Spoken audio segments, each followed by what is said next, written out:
प्रसंग होता.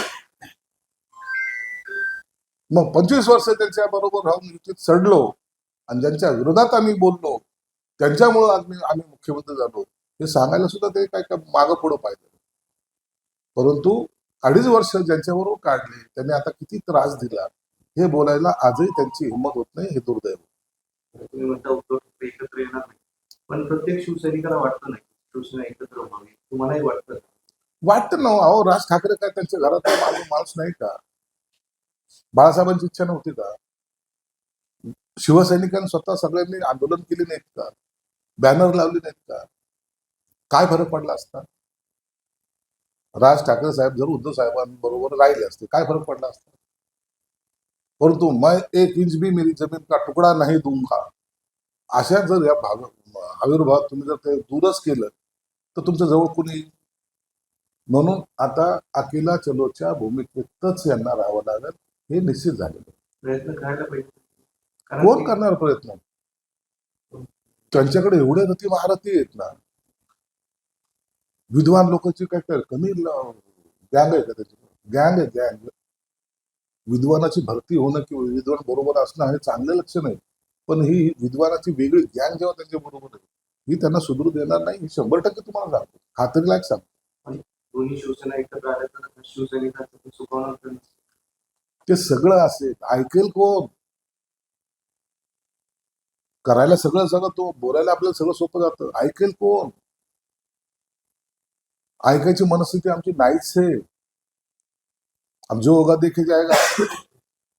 याचा परिणाम त्यांना आता येणारी महानगरपालिका निवडणूक आहे ना ती झाल्यानंतर त्यांना जाणवेल की नाही फार फार फार मोठी चूक केली आपण.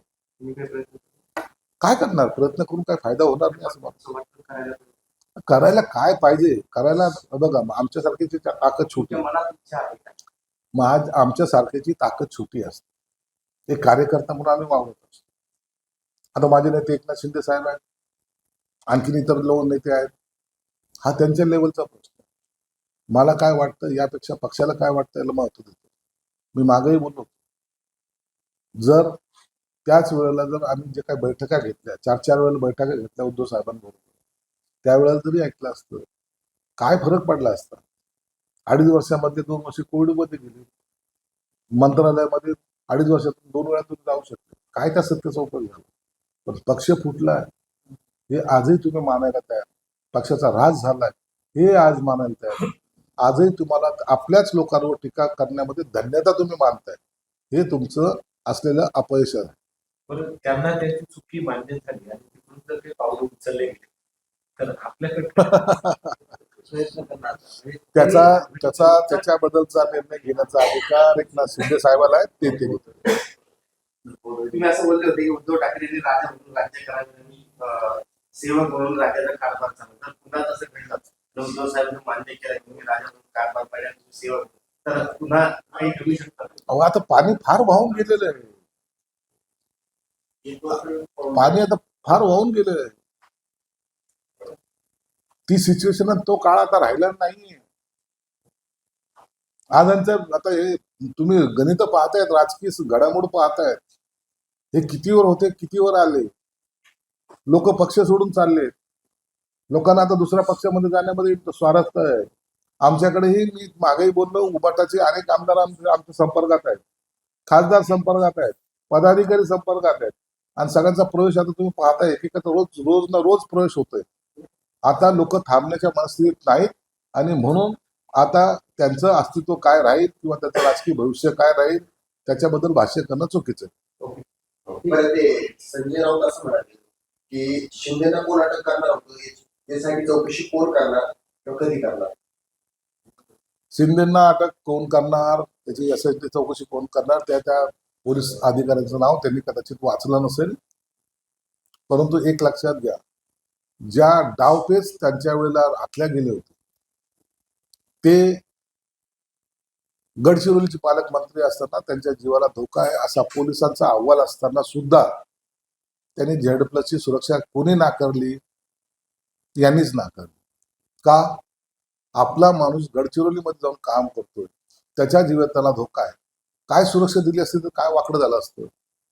काय त्रास होता तुम्हाला? परंतु एखाद्याचा नायनाट कसा करायचा यासाठी त्यांचा प्रयत्न होता. अहो, नारायण राणे सारख्या ज्येष्ठ नेत्यांना, ज्यांनी त्यांच्या वडिलांबरोबर काम केलं, कॅबिनेट मंत्री असताना त्यांना ताटावून उठवणारे तुम्ही एवढं संकुचित विचारसरणीने कसे वागू शकता, हा लोकांसमोर पडलेला प्रश्न आहे. बरं, गेल्या गेल्या 10 वर्षामध्ये मोदींवर आणि गौतम अदानींवर लक्ष्मी खूप प्रसन्न आहे बाबा, असं संजय राऊत म्हणतात. कॉर्पोरेशन मध्ये यांची सत्ता नसल्यामुळे यांना हा असा प्रश्न पडलेला आहे. नसता गेले 30 वर्षे यांच्यावरच लक्ष्मी प्रसन्न आहे. महानगरपालिका म्हणजे हे लक्ष्मीने दिलेलं वरदान आहे असं मानणारे लोक आहेत.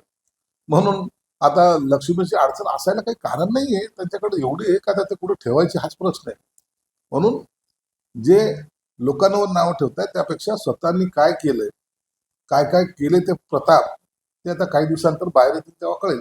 बरं, सरकारने ज्या काही योजना आणल्या त्या अर्थव्यवस्था बिघडवणाऱ्या योजना आहेत. आणि मोदी जेव्हा कोणती घोषणा करतात तेव्हा पोटात जोडायचं का? संजय राऊत म्हणतात. संजय राऊतच्या पोटात नेहमीच गोळा असतो आणि तोंडात नेहमीच घाण असते. म्हणून तो काही नवीन बोललाय असं काही समजायचं कारण नाहीये. हा त्याचा झालेला स्वभाव आहे. म्हणून त्याच्या टीकेला उत्तर देणं योग्य वाटत नाही. ते नामदेव शास्त्री यांनी काल ते गुन्हेगार नाहीये आणि त्यांचं एक वक्तव्य आहे, त्यामुळे प्रचंड चर्चा होते की ज्यांनी मारहाण केली संतोष देशमुख यांना, त्या आरोपींची मानसिकता समजून घ्यायला पाहिजे. आणि यावरून आता नामदेव शास्त्री यांच्यावर टीका होते. मग नामदेव शास्त्री महाराजांनी काय बोलावं हा त्यांचा वैयक्तिक प्रश्न आहे. त्याच्यावर मी खोलात जाणार नाही. समाजामध्ये दुही माजेल किंवा निर्माण होईल असं संयम राखणं हा त्याच्यावरचा एक उपाय आहे.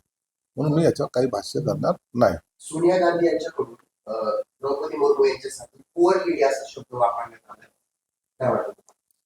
सोनिया गांधी इतक्या वर्ष भारतात राहिल्यानंतर सुद्धा त्यांना आणखी हिंदी शिकता आलं नाही. हे आमच्या भारताचं दुर्दैव आहे, त्यांचं नाही, आमचं दुर्दैव. म्हणूनच त्यांना या पदापासून सुद्धा दूर राहावं लागलं.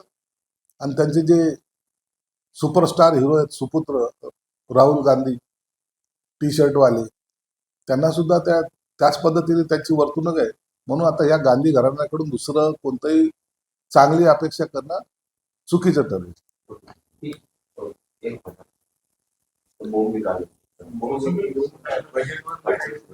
तुमचं एक वक्तव्य आहे असं हे बघा, मी काल जे बोललो त्याहून मी मागे हटणार नाही. आणि मी जे काही बोललो ते सत्य आहे.